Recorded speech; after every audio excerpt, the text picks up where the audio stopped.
All right, so you wanted to really dig into those recurring patterns we see, the conflict and dysfunction in leadership and governance, and maybe get some ideas about how to break free. Yeah, that's a pretty big topic. It is. So we've been going through breaking cycles, leadership, governance, and humanity's future. And it really gets you thinking about how all of that plays out, doesn't it? Absolutely. And, the author actually uses this fictional nation, Ethel, as an example, and it's pretty interesting. It feels really close to home. Yeah. Yeah, no kidding. Okay, so Ethel, just to set the stage a little, Ethel's a nation that's overflowing, seriously overflowing with natural resources. Right. But, they're dealing with some pretty major internal issues. They've got a struggling economy. There's these, whispers, rumors of corruption at the highest levels. And their leader, President X, well, his approval ratings are in the basement. Yeah, not looking good for him. No, not at all. So instead of, rolling up his sleeves and actually tackling those problems, President X, he takes a page out of, well, let's just say a familiar playbook. Right. He decides to find a distraction. Exactly. It's a classic move, unfortunately. And he manufactures an external enemy. Yep. And that enemy is, dun dun dun, their neighboring nation, Borealis. Which, as it happens, is led by President Y. Now, Borealis, they've got their own set of issues bubbling under the surface. Right. Which makes them a perfect scapegoat. Oh, yeah. Right. Easy target.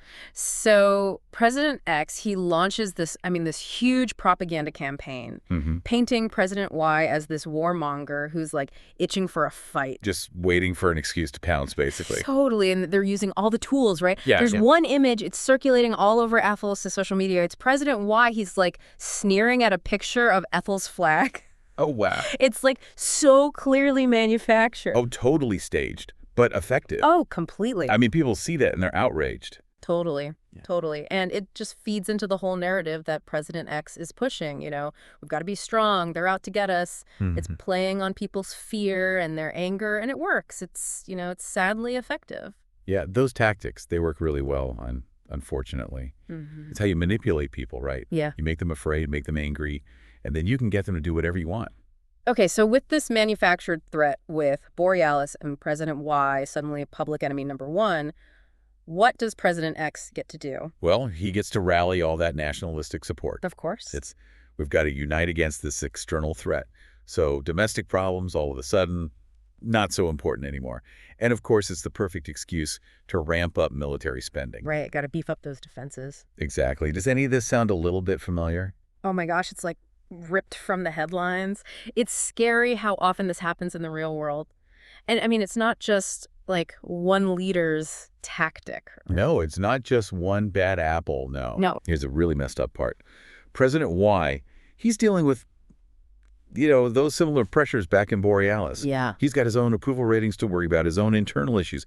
So he does the same thing. Really? And he demonizes Ethel, paints President X as the big bad wolf. And just like that, you've got this horrible feedback loop where both of these leaders, they're so focused on clinging to power that they completely lose sight of what actually matters. Yeah. The well-being of their people. And that's one of the really big points that breaking cycles makes, right? These cycles, these conflicts, they're fueled by this potent mix of stuff. It's greed, it's lack of vision, it's the systems themselves, the flaws in the systems. And then it's this lack of education and critical thinking, within the population itself that makes them vulnerable. Can you unpack those a little bit? Yeah. Sure. So greed, it's that insatiable desire for power, right? Wealth control. And it drives people, leaders especially, to exploit the systems, to exploit people really just for their own personal gain. Yeah. We see that all the time. Oh, yeah. And it's not just politicians. You see it in, corporations, right? Profits over people every time. Yeah. Individuals, people who just want to climb that ladder no matter who they step on to get there. Yeah. It's rough out there. It is. Yeah. Okay, but it can't just be greed, right? That's going to be too simple. What about that lack of vision thing you were talking about? Oh, right. Yeah, you're totally right. Real leadership, true leadership, it requires more than just, wanting power. It needs a vision, a long-term vision. It needs a commitment to the well-being of society as a whole and a willingness to make tough choices, choices that might not be popular right now, but that are actually good for people in the long run. Yeah. And sadly, I mean, you look around, a lot of the leaders we see today, they're trapped in that short-sightedness, right? Immediate gains. Yeah. Their own agenda, that's all they care about. Not the people they're supposed to be, representing. And then on top of that, we've got like the systemic problems. It's almost as if like some of these political systems are like designed to be corrupt. Right. They're designed to make it like almost impossible to hold people accountable. Yeah. Well, think about the electoral system, right? I mean, in a lot of countries, it's first past the post, winner takes all. Yeah. So you had to put these two dominant parties, and it creates a situation where, I mean, somebody can win an election without actually getting like the majority of the votes. Yeah. Which, I mean, that discourages people from even voting, right? Totally. And it makes it way easier for those special interest groups to, they swoop right in. Oh, yeah. With all their money, all their influence. Yeah. It's a recipe for disaster. Okay, so it's not just about individual bad actors. It's about the whole, like, the structures that are allowing this to happen. Exactly. Okay, and then there's the education piece, or, well, I guess the lack of education piece. Right. If you've got a population that doesn't have access to good quality education, especially education that emphasizes, like, critical thinking skills. Yeah. Media literacy, I mean, they become so vulnerable to manipulation. Yeah. It's like giving somebody a toolbox full of, amazing tools, but not actually showing them how to use any of them. Right. Yeah. They might be able to, like, identify a hammer, but they have no clue how to actually, hammer a nail. Yeah, that's a great analogy. They can recognize the tools, but they can't actually use them effectively. And they certainly can't figure out, which tools is the right tool for the job. Exactly. And that's what makes this whole mess so hard to fix. I mean, you've got these individual failings, right? But then you've got the system itself that's all messed up. And then, the people, they're not aware. They're not empowered to demand better. It's like this perfect storm. Yeah. It's rough. But breaking cycles, I mean, it doesn't just leave us there, right? In that pit of despair. No. It's not all doom and gloom. There's hope. Yeah. They actually offer some concrete ideas about how we might be able to break these cycles. Okay, I like that. Give me some hope here. One of the big solutions they talk about is education. But not just any kind of education. So what are we talking about here? They're talking about an education system that actually goes beyond just, memorizing facts and dates. Okay. It's about teaching kids how to think critically, how to analyze information. Media literacy, that's a big one. Oh, yeah. Being able to discern, what's true and what's not. This is so important. Especially these days. And empathy. Empathy. Wow, okay.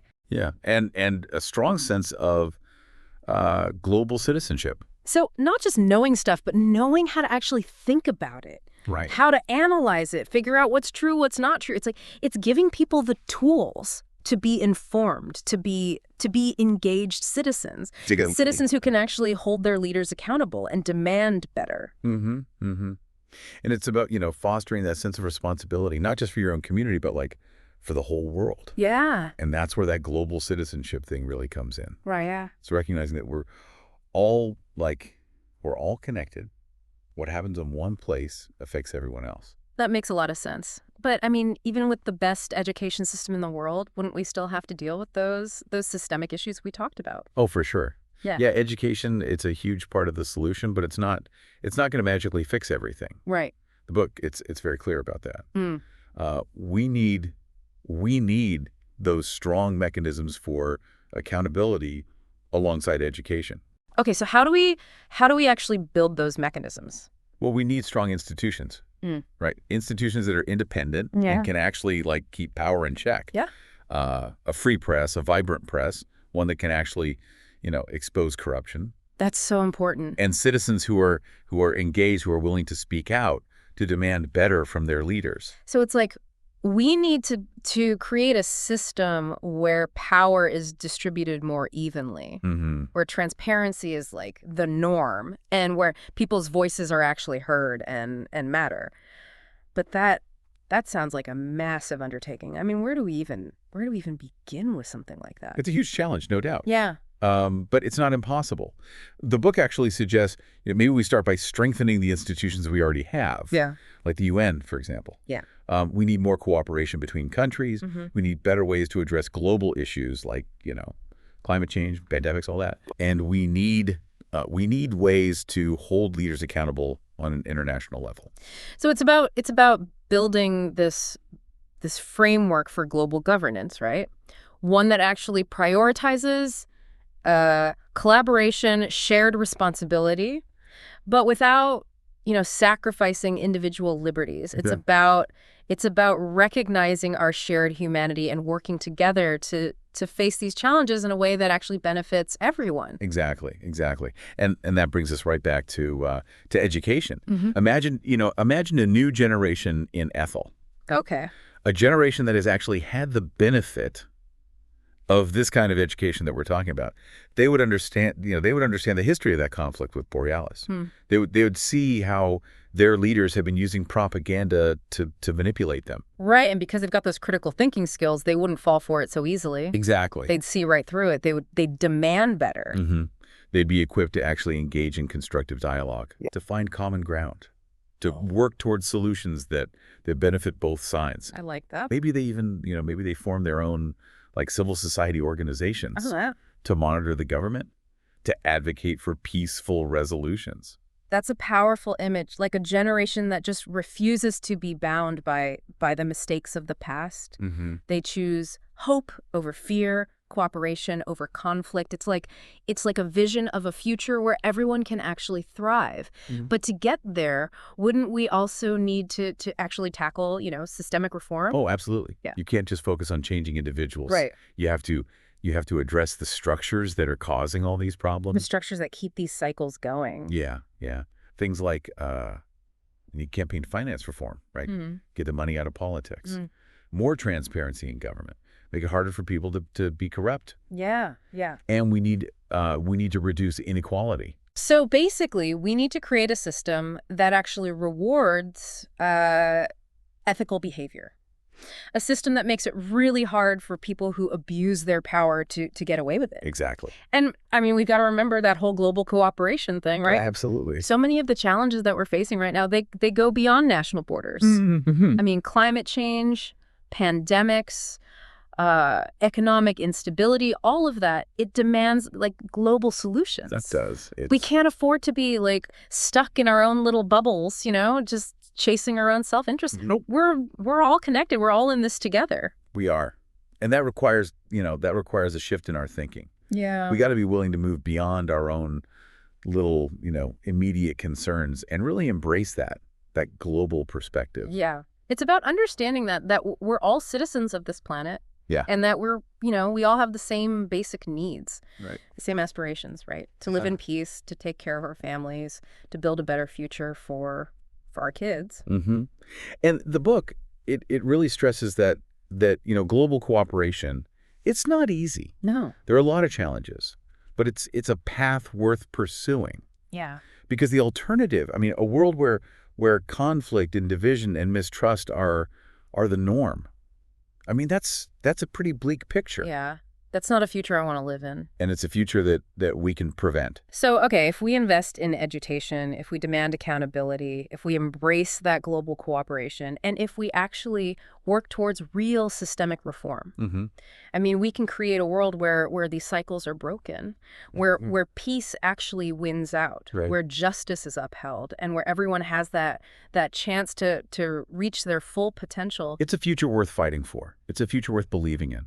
And it's a future that we can create together. So let's get to work. We've got a lot to do. But I have a feeling that you, our listeners, you're up for the challenge. You're the kind of people who seek out knowledge, who want to understand the world, and who are actually willing to take action to make a difference. And that's what we need. We need more people like that. People who are informed and engaged and committed to creating a better future for everyone. So keep learning, keep questioning, and keep pushing for change. Because together we can break these cycles. We can build a world that's actually worthy of our highest aspirations. A world where peace, justice, and human dignity are the norm. The book that we've been talking about, it focuses a lot on education as that key to breaking these cycles. It talks about critical thinking, media literacy, all of that. But it doesn't really get into the nitty-gritty of what that kind of education would actually look like, on the ground. That's a really good point. Yeah. It lays out the big picture but leaves the details open. And that's where things get really interesting. If we could design the perfect education system, one that was actually geared towards equipping future generations to deal with these really complex challenges, what would that look like? That's a great question. What would the curriculum be? What kind of teaching methods would work best? Yeah. How would we even measure whether students are really developing those crucial skills? And how do we make sure that this kind of education is available to everyone, no matter, where they come from, what their background is? All really important questions. So I'm going to leave you with that challenge, listeners. Think about it. If you could design the perfect education system, the one that would prepare future generations to break these cycles, what would it look like? Don't hold back. Be bold. Be creative. Think big. Because the future might depend on it. And that wraps up part 2 of our deep dive into breaking cycles. Join us for part 3 as we finish up our discussion and explore some final thoughts. Welcome back. I hope everyone's had a little bit of time to, process everything we've been talking about. Yeah, I know it's a lot. It is. We've gone pretty deep into, these patterns of conflict and how leadership sometimes falls short and all the complexities of governing and, of course, the huge role that education plays in all of this. It's a lot to think about. It is. But I hope, more than anything, I hope it's been more empowering than overwhelming because, the big takeaway here is that we're not just helpless bystanders. Right. We actually have the power to shape the future. We can break these cycles. Yeah. We can create a world that's more just and peaceful and sustainable. We can. It starts with awareness, with understanding, what's going on. What are the forces at play? We've been talking about education, but yeah. But I wonder, are there any examples from history? I mean, have there been societies that managed to break free from these patterns? Yeah. That we can look to for inspiration? That's a really interesting question. The one that immediately comes to mind is the dismantling of apartheid in South Africa. Oh, yeah. Good one. That was a long, really hard process, driven by, resistance within South Africa itself and pressure from the international community. But ultimately, I think it was about a shift in global consciousness. Yeah. It shows that even systems that seem, so deeply entrenched, so unchangeable, they can be dismantled when people come together and demand something better. Yeah. And it really highlights how important global cooperation is when it comes to human rights. And, we've talked a lot about strengthening these big institutions, like the UN. But maybe there's also a role for grassroots movements, citizen diplomacy, cultural exchanges. Right, all those things that help build connections between people. Yeah, and help people understand each other better. Yeah. Because change, it can come from the top down, but it's often fueled by these movements that start from the bottom up. Absolutely. Yeah. Think about the impact of groups like Amnesty International. Yeah. Doctors Without Borders. Yeah, they're making a real difference. They are. They're operating independently. Huh. They're shining a light on injustice, providing aid where it's desperately needed. They're holding those in power accountable. And sometimes, they even inspire those in power to do better. It really makes you think about what global citizenship looks like in action. Yeah, it's not about erasing national identities, right, or creating some kind of homogenous world culture. Right. It's about cultivating that sense of shared responsibility for the planet and recognizing that we're all connected. Our challenges are connected. Our triumphs are connected. And that brings us back to that challenge we left for our listeners. Envisioning the ideal education system. The one that will actually prepare future generations for all of this. Exactly. It's a huge task, but it's an exciting one. It is. It is. So as we wrap up, listener, we really encourage you to keep thinking about that. Yeah. What would a truly transformative education look like? How do we teach critical thinking? How do we foster empathy? How do we nurture that sense of global citizenship in every student? Don't be afraid to think big. Yeah. To challenge the way things are done. Yeah. To imagine a system that that truly empowers every individual to reach their full potential. Yeah. And to make the world a better place. Because ultimately, the power to create a better future is in our hands. So keep learning, keep questioning, and keep pushing for change. And that is a wrap on Breaking Cycles, Leadership, Governance, and Humanity's Future. Thanks for joining us. This is DigitView.